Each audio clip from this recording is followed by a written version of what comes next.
and welcome to the Dentist Hub.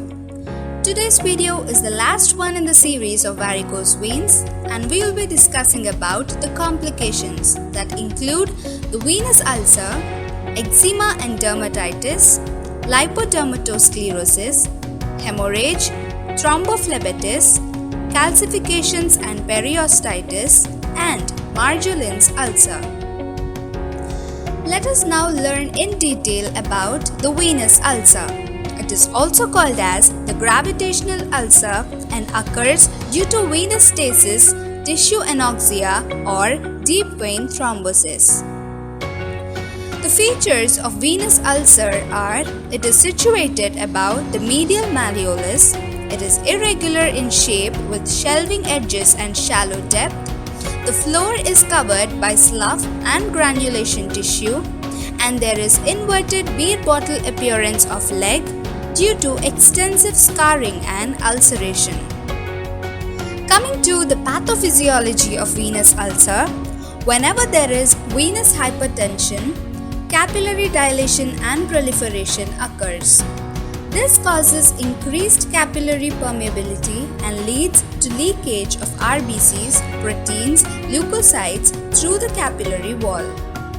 There are various series of events that occur at this stage which lead to different types of complications seen in varicose veins. Due to the leakage of RBCs from the capillary wall, their breakdown in subcutaneous tissue occurs and it leads to hemosiderin deposition. This causes pigmentation and dermatitis. Also due to the leakage of leukocytes, leukocyte sequestration occurs, which causes endothelial activation of inflammatory mediators that leads to impaired tissue perfusion and oxygen, which ultimately causes the venous ulcer. This is also referred to as the white cell trapping hypothesis, and we'll be discussing it again in the further slides. Another sequence of events that occurred due to the leakage of cells from the capillary wall is the formation of pericapillary fibrin cuff, which causes impaired tissue perfusion and oxygen and leads to the formation of venous ulcer.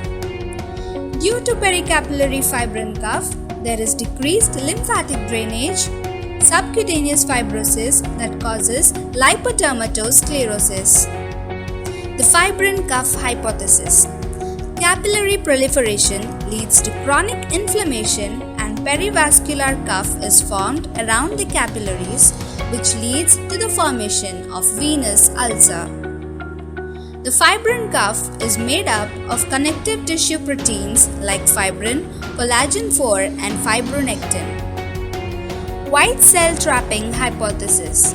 Venous hypertension causes trapping of leukocytes that causes inappropriate activation of leukocytes, leading to release of proteolytic enzymes which cause damage to the capillary endothelium.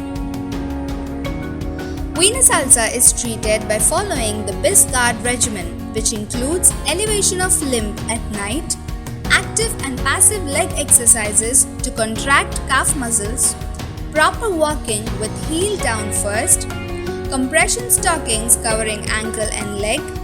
In case of infected ulcer, local cleaning, debridement and dressing is done, and drugs like pentoxifillin and diosmin are prescribed.